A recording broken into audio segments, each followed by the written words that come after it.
ओम श्री शक्ति नमः। ओम श्री शक्ति नमः। ओम श्री शक्ति नमः। ओम श्री शक्ति नमः। अष्ट अष्ट अष्ट अष्टाष्टम विश्वोत्यायम सावित्री यमराज सवाल। श्री नारायण बोले, हे मुने, यमराज की बात सुनकर पतिव्रता वटा तथा ढूंढ निश्चय वाली सावित्री ने परम भक्ति के साथ उनकी स्तुति की और वह उनसे कहने लगी। सावित्री बोली, कर्म क्या है, वह किससे होता है, उसका हेतु कौन है, देह कौन है, और इस लोक में प्राणियों से कौन कर्म कराता है, ज्ञान क्या है, बुद्धि क्या है, और शरीरधारियों का प्राण क्या है, इंद्रिय क्या है तथा उनके कौन कौन से लक्षण है, और देवता कौन है, भोग करने वाला कौन है, भोग कराने वाला कौन है, भोग क्या है, निष्कृति क्या है, जीव कौन है तथा परमात्मा कौन है, ये सब आप मुझे कृपा करके बताइए। धर्म बोले, वेद में जो भी प्रतिपादित है वह धर्म है, और वही कर्म परम मंगलकारी कर्म है। इसके विपरीत जो कर्म अवैधायिक होता है वह निश्चित रूप से होता है। देवताओं की संकल्पित तथा और की सेवा क्रम निर्मूल रूपी कही जाती है। यही सेवा पराभक्ति प्रदान करने वाली होती है। कर्म फल का भोक्ता कौन है और कौन निर्लिप्त है, इसके उत्तर में श्रुति का वचन है कि जो मनुष्य ब्रह्म की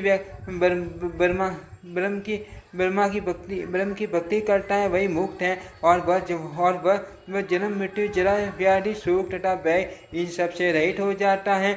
इस सातवीं श्रुति में दो प्रकार की सर्वमान्य भक्ति बताई गई है। पहली भक्ति निर्वाण पद प्रदान करती है, और दूसरे प्रकार की भक्ति मनुष्य को साक्षात श्री हरि का रूप प्रदान करती है। वैष्णव जन श्री हरि का सारूप्य प्रदान करने वाली भक्ति की कामना करते हैं, और अन्य ब्रह्मवेता योगी निर्वाण पद देने वाली भक्ति चाहते हैं।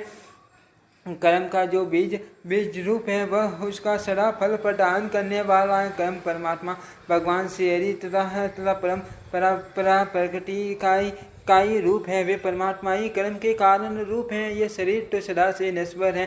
पृथ्वी जल तेज वायु और आकाश ये शुद्ध रूप पंच महाभूत जो परमात्मा के षष्ठी प्रकरण में प्रयुक्त होते हैं। कर्म करने वाला जीव देही और वही अंतर्यामी रूप से भोजता भी है। सुख और दुख के साक्षात स्वरूप वैभव को ही भोग कहते हैं, और इससे छूटने को ही निष्कृतित मोक्ष कहते हैं। मोक्ष कहा गया है छठ तथा असत में भेद करने का जो प्रधान बीज रूप हेतु है वही ज्ञान है, और वह ज्ञान अनेक भेदों वाला होता है। वह ज्ञान घट पट आदि विषयों का भेद का कारण कहा गया है।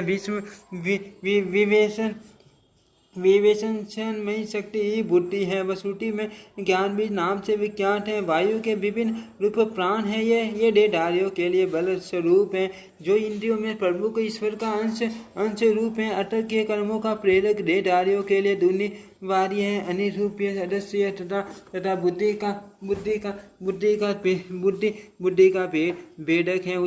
उसी को मन कहा गया है। आंख कान नाक तपसा और जिया ये कर्मेंद्रिय प्राणियों के अंग रूप सभी कर्मों की प्रेरक सत्य रूप बेटा रूप सत्य कार्य में पलट होने पर सुख देने वाली तथा बुरे कार्य में पलट होने पर दुख देने वाली है।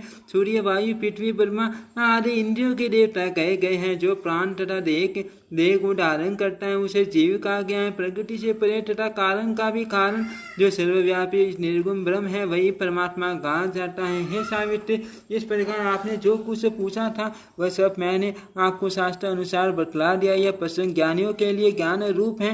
हे वत्स, अब आप सुख पूर्वक चले जाओ। सावित्री बोली, हे प्रभु, मैं अपने इन प्राणनाथ तथा ज्ञान के सागर स्वरूप आपको छोड़कर कहाँ जाऊँ। इस समय मैं आपसे जो प्रश्न कर रही हूँ उन्हें आप मुझे बताइए। हे पीठ, किस कर्म के प्रभाव से जीव किस योनि में जाता है, वह किस कर्म से स्वर्ग तथा किस कर्म से नरक में जाता है। हे ब्राह्मण, किस कर्म से मुक्ति होती है तथा किस कर्म से गुरु के प्रति भक्ति होती है। उसी तरह किन किन कर्मों के प्रभाव से प्राणी योगी रोगी दीर्घजीवी अल्पायु दुखी सुखी अंगहीन खाना बहरा अंधा पंगुर उन्मादी पागल अत्यंत लोभी अथवा चोर हो जाता है। किसी कर्म के द्वारा मनुष्य सिद्ध शालोकी आदि चारों प्रकार की मुक्तियाँ ब्राह्मण तत्व तपस्वी था सबके भोग आदि वैकुंठ और सर्वोत्तम तथा विशुद्ध गोलोक प्राप्त करता है। कितने प्रकार के नरक है उनकी संख्या कितनी है, उनके नाम क्या क्या है, कौन प्राणी किस नरक में जाता है और वहाँ कितने समय तक निवास करता है, किस कर्म के प्रभाव से पापी मनुष्य को कौन सी व्याधि होती है। प्रभु मैंने अपनी जो प्रिय बात आपसे पूछी है उसे कृपा करके मुझे बताइए। इति श्रीमद्देवी भागवते महापुराणे अष्टादशशास्त्रायां संहितायां नवमे स्कन्धे नारद संवादे सावित्र्योः उपाख्याने यम सावित्री संवाद वर्णनमष्टविंशोऽध्यायः। ओम श्री शक्ति नमः, ओम श्री शक्ति नमः, ओम श्री शक्ति।